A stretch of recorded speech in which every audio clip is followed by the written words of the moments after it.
Hello students कैसे हो आप। उम्मीद करती हूँ बहुत ही अच्छे होंगे और खुश होंगे। तो बेटा आज की क्लास शुरू करते हैं। आज की क्लास में हम चैप्टर 8 जर्नल से जो हमारी जर्नल एंट्रीज की सीरीज चल रही है उसको आगे बढ़ाएंगे।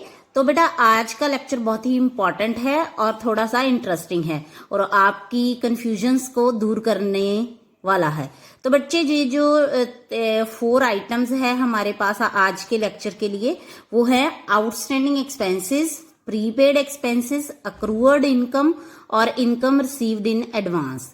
तो बेटा इन चारों आइटम्स के बारे में हम आज समझेंगे, ये होती क्या है और इनकी नेचर क्या होती है और इससे रिलेटेड जो एडजस्टमेंट एंट्रीज होती हैं उसको हम पास करेंगे। तो बेटा क्योंकि ये टॉपिक थोड़ा सा डिफिकल्ट लगता है बच्चों को, तो इसीलिए मैंने इन 4 टॉपिक्स को अलग करके इसके लिए वीडियो तैयार की है।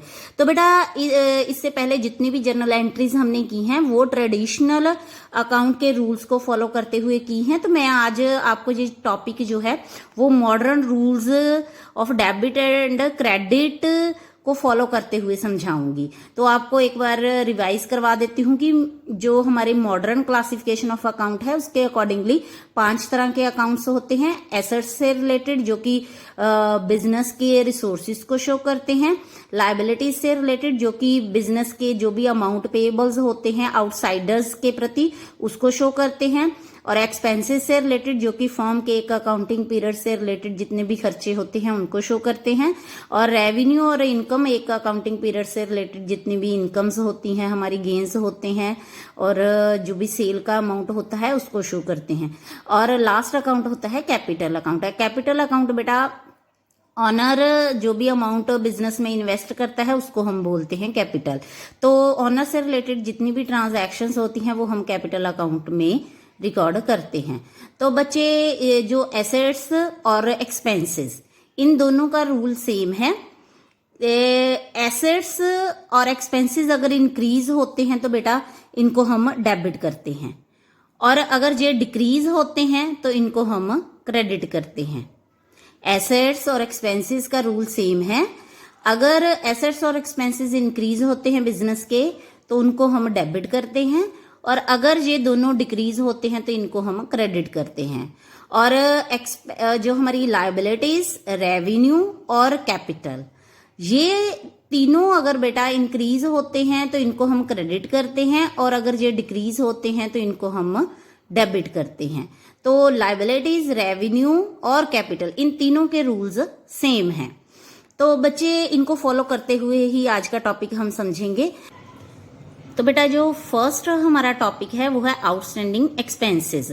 तो जो बेटा हमारे करंट पीरियड से रिलेटेड जितने भी एक्सपेंसेस होते हैं, अगर उसमें से कुछ एक्सपेंसेस हमने पे नहीं किए हैं तो वो एक्सपेंसेस होते हैं आउटस्टैंडिंग एक्सपेंसेस। तो क्योंकि एट द एंड उनको हमने पे नहीं किया है तो वो बिजनेस के लिए लायबिलिटी है, अमाउंट पेएबल है। तो लायबिलिटी बेटा जब भी इंक्रीज होती है तो उसको हम क्रेडिट करते हैं। तो इसीलिए बेटा एक्सपेंसेस अकाउंट डेबिट और आउटस्टैंडिंग एक्सपेंसेस अकाउंट को हम यहाँ पे क्रेडिट करेंगे। तो जितने हमने पे कर दिए हैं बेटा उसके लिए एंट्री सेम होगी जो हमने पहले डिस्कस की हुई है, expenses account debit to cash account. पर जो पे नहीं किए हैं उसके लिए एंट्री ये होगी expenses account debit to outstanding expenses account. तो आउटस्टैंडिंग एक्सपेंसेस क्योंकि लायबिलिटी है इसीलिए इनको हमने क्रेडिट किया है, क्योंकि लायबिलिटी इंक्रीज होने पे क्रेडिट होती है। तो बेटा जो दूसरी हमारी आइटम है वो है प्रीपेड एक्सपेंसेस। अगर करंट ईयर में हमने बेटा कुछ एक्सपेंसेस जो है वो एडवांस में पे कर दिए हैं नेक्स्ट पीरियड से रिलेटेड, तो बेटा उसको हम प्रीपेड एक्सपेंसेस बोलते हैं।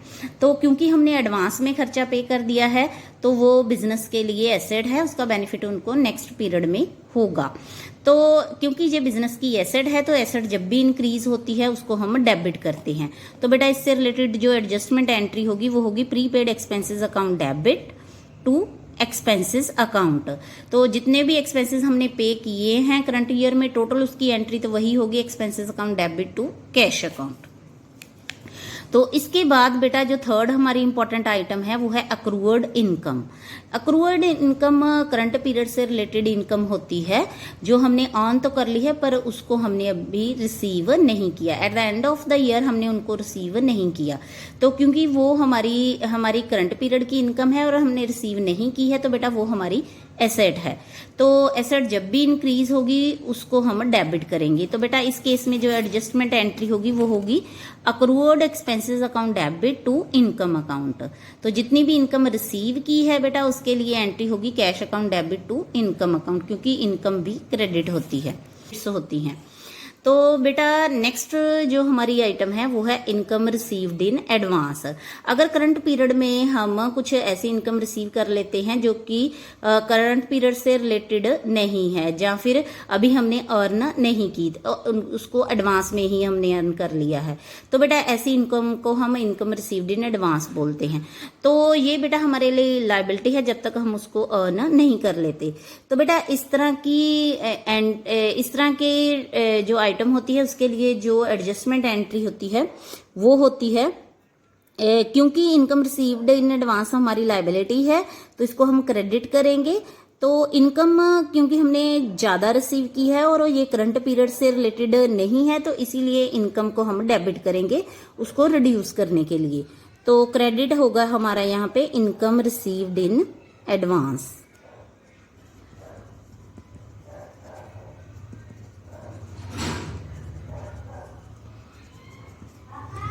तो जितना भी अमाउंट हमने इनकम का एडवांस में रिसीव किया है उसी अमाउंट के साथ ये एंट्री होगी।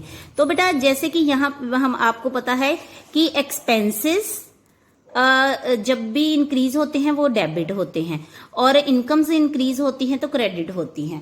पर जहां पे प्रीपेड एक्सपेंसेस वाले केस में हमने एक्सपेंसेस को क्रेडिट किया है, इसका मतलब ये है कि ये करंट पीरियड से रिलेटेड नहीं है, इसीलिए हमें इतने हिस्से को क्रेडिट कर रहे हैं। और इसी तरह इनकम जो इनकम रिसीव्ड इन एडवांस है उसमें हमने इनकम को डेबिट किया है, इसका मतलब है कि ये वाली इनकम हमारी करंट पीरियड से रिलेटेड नहीं है, इसीलिए हम इसको डेबिट कर रहे हैं। तो स्टूडेंट आई होप कि आपको आज का वीडियो लेक्चर क्लियर हो गया होगा। आप इससे रिलेटेड न्यूमेरिकल्स करना और किसी भी कंफ्यूजन के बारे में आप मुझे कमेंट बॉक्स में जरूर लिखना। God bless you, be happy.